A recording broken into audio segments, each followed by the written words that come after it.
Hello everyone, how are you all? I hope you all are enjoying good health, good learning. आज हम लोग बहुत important tense present perfect continuous tense के बारे में जानते हैं। प्रेजेंट परफेक्ट कंटिन्यूअस टेंस, इसमें देखिए जो कार्य है वो प्रेजेंट में है, यानी वर्तमान में है। कुछ काम परफेक्ट हो गया और कुछ काम कंटिन्यू है, इसलिए ये प्रेजेंट परफेक्ट कंटिन्यूअस टेंस है। यानी वर्तमान काल में कुछ कार्य पूर्ण हो गया और कुछ कार्य अभी कंटिन्यू है, चल रहा है। इसी को प्रेजेंट परफेक्ट कंटिन्यूअस टेंस कहते हैं। जैसे मैं 2 बजे से पढ़ रहा हूं, तो 2 बजे से कुछ मैं पढ़ चुका हूं और अभी भी पढ़ रहा हूं, इसलिए इसे प्रेजेंट परफेक्ट कंटिन्यूअस टेंस के रूप में हम देखते हैं, कहते हैं। इस टेंस को शुरू करने के पहले आपको सिंस और फॉर का यूज आना चाहिए कि कब सिंस लगाते हैं और कब फॉर लगाते हैं। तो इस चीज को आप नोट डाउन कर लीजिए। सिंस पॉइंट ऑफ टाइम के लिए, सिंस पॉइंट ऑफ टाइम, और फॉर पीरियड ऑफ टाइम के लिए यूज करते हैं। अब आपके मन में होगा कि पॉइंट ऑफ टाइम और पीरियड ऑफ टाइम क्या होता है। तो जो एग्जैक्ट टाइमिंग होती है उसको पॉइंट ऑफ टाइम कहते हैं। जैसे 2 बजे से, सुबह से, दोपहर से, रात्रि से, कल से, तो यहां पे सिंस आता है। लेकिन यदि सेंटेंस में है 2 घंटे से, 4 घंटे से, 4 दिनों से, 2 दिनों से, यानी ड्यूरेशन होता है, एग्जैक्ट टाइमिंग नहीं होती, तो हम फॉर का प्रयोग करते हैं पीरियड ऑफ टाइम के लिए। इस चीज को हम देखते हैं। पहले अफर्मेटिव सेंटेंसेस का स्ट्रक्चर हम देखते हैं। अफर्मेटिव सेंटेंसेस का स्ट्रक्चर नोट डाउन कीजिए। पहले सब्जेक्ट आता है, इसके बाद हैज या हैव। यदि एक वचन करता है तो हैज होगा, बहुवचन करता है तो हैव होगा। इसके बाद बीन लिखते हैं, BEEN, बीन। इसके बाद वर्ब की 4th फॉर्म यानी ING फॉर्म। इसके बाद ऑब्जेक्ट। इसके बाद सिंस या फॉर यूज करते हैं। यह बहुत इंपॉर्टेंट है। पॉइंट ऑफ टाइम के लिए सिंस और पीरियड ऑफ टाइम के लिए फॉर लिखते हैं। इसके बाद अदर वर्ड लिख देते हैं। इस तरह से आप अफर्मेटिव सेंटेंसेस को इस स्ट्रक्चर के अनुसार ट्रांसलेट करेंगे। एक एग्जांपल देखते हैं। हरीश 2 बजे से पढ़ रहा है। हरीश 2 बजे से पढ़ रहा है। इसको ट्रांसलेट करेंगे। Harish has been reading since 2 o'clock। अब यहां पे सिंस लगा क्योंकि 2 o'clock एग्जैक्ट टाइम है, निश्चित समय है, इसलिए यहां पे सिंस 2 o'clock का यूज हुआ है। एक और सेंटेंस देखते हैं। हर्षिता 2 घंटे से खेल रही है। हर्षिता 2 घंटे से खेल रही है। Harshita has been playing for 2 hours। अब देखिए यहां पे 2 घंटे से, ये एग्जैक्ट टाइम नहीं है, इसीलिए फॉर यूज हुआ। Harshita has been playing for 2 hours। इसमें हैज भी लगा क्योंकि दोनों आप देख रहे हैं सब्जेक्ट सिंगुलर नंबर है। हर्षिता भी एक वचन है, हरीश भी एक वचन है। लेकिन यदि सेंटेंस होता वे लोग 4 दिनों से खेल रहे हैं, वे लोग 4 दिनों से खेल रहे हैं, तब हैज नहीं लगेगा, हैव लगेगा, क्योंकि वे लोग बहुवचन है। They have been playing for 4 days। They have been playing for 4 days। इस तरह से आप प्रेजेंट परफेक्ट कंटिन्यूअस टेंस के अफर्मेटिव सेंटेंसेस को ट्रांसलेट करेंगे। आइए देखते हैं निगेटिव सेंटेंसेस में। निगेटिव सेंटेंसेस में हैज या हैव के बाद नॉट लग जाएगा, बाकी कोई चेंजिंग इसमें नहीं होगी। कोई भी और जो चेंज होते हैं नहीं होंगे, सिर्फ हैज़ या हैव के बाद नॉट, यानी सब्जेक्ट, फिर हैज़ या हैव, फिर नॉट, इसके बाद बीन, BEEN, इसके बाद वर्ब की फोर्थ फॉर्म यानी ING फॉर्म, फिर ऑब्जेक्ट, फिर सिंस या फॉर, फिर other word.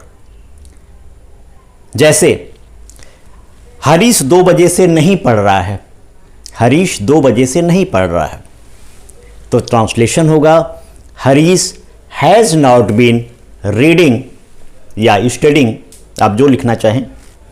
Harish has not been reading since 2 o'clock। एक और सेंटेंस देखते हैं नेगेटिव। हर्षिता 2 घंटे से नहीं खेल रही है। Harshita has not be playing for 2 hours।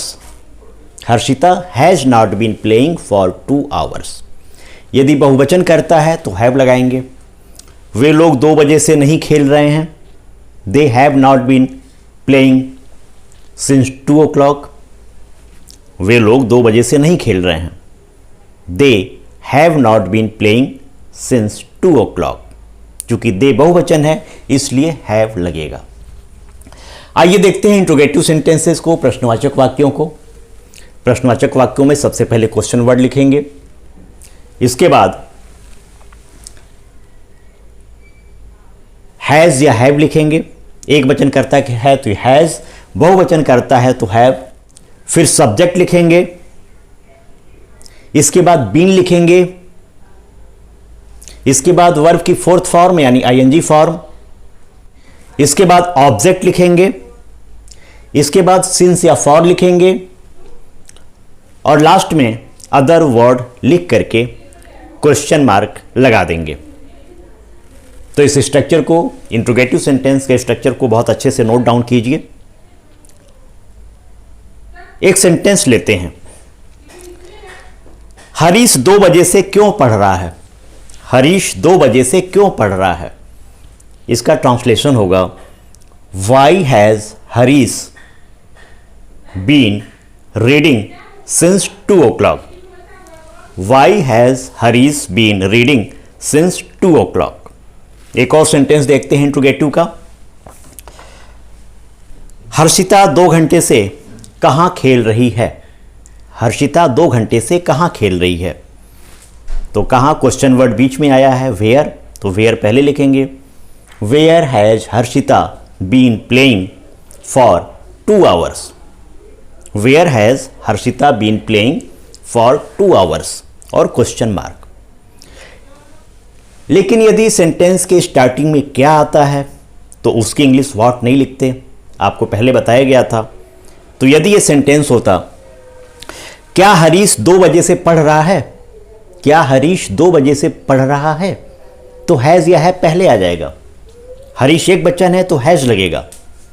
Has Harish been reading since 2 o'clock। Has Harish been reading since 2 o'clock। लेकिन यदि क्या सेंटेंस के बीच में है, जैसे हरीश 2 बजे से क्या पढ़ रहा है, यदि सेंटेंस होता हरीश 2 बजे से क्या पढ़ रहा है, तो क्या व्हाट इसमें बीच में आया है, तो इसकी इंग्लिश पहले लिखेंगे what. What has Harish been reading since 2 o'clock। What has Harish been reading since 2 o'clock। और भी एक्सरसाइज आप करेंगे तो इसको आप बहुत अच्छी तरीके से समझ जाएंगे, क्योंकि ग्रामर है, ग्रामर प्रैक्टिस से होता है। जितना ही प्रैक्टिस करेंगे उतना ही आपको ग्रामर आएगा। जो लास्ट सेंटेंस है हमारा इंट्रोगेटिव नेगेटिव सेंटेंस, प्रश्नवाचक नकारात्मक वाक्य। तो मैं हमेशा आपको बताता हूं कि प्रश्नवाचक नकारात्मक वाक्यों में सब्जेक्ट के बाद नॉट लग जाता है, बाकी सारा स्ट्रक्चर इंट्रोगेटिव सेंटेंस का ही होता है। तो यहां पर भी वही होगा, क्वेश्चन वर्ड आएगा, फिर हैज़ या हैव आएगा, फिर सब्जेक्ट आएगा, इसके बाद नॉट आएगा, फिर बीन आएगा, फिर वर्ब में ING आएगा, फिर ऑब्जेक्ट, इसके बाद सिंस या फॉर और फिर अदर वर्ड और लास्ट में क्वेश्चन मार्क। एक सेंटेंस देखते हैं, हरीश 2 बजे से क्यों नहीं पढ़ रहा है। हरीश 2 बजे से क्यों नहीं पढ़ रहा है। Why has Harish not been reading since 2 o'clock। अब देखिए हरीश के बाद नॉट लगा, यही इंट्रोगेटिव नेगेटिव सेंटेंसेज की विशेषता होती है। सब्जेक्ट के बाद नॉट लग जाता है। Why has Harish not been reading since 2 o'clock। एक और सेंटेंस देखते हैं, हर्षिता 2 घंटे से क्यों नहीं खेल रही है। हर्षिता 2 घंटे से क्यों नहीं खेल रही है।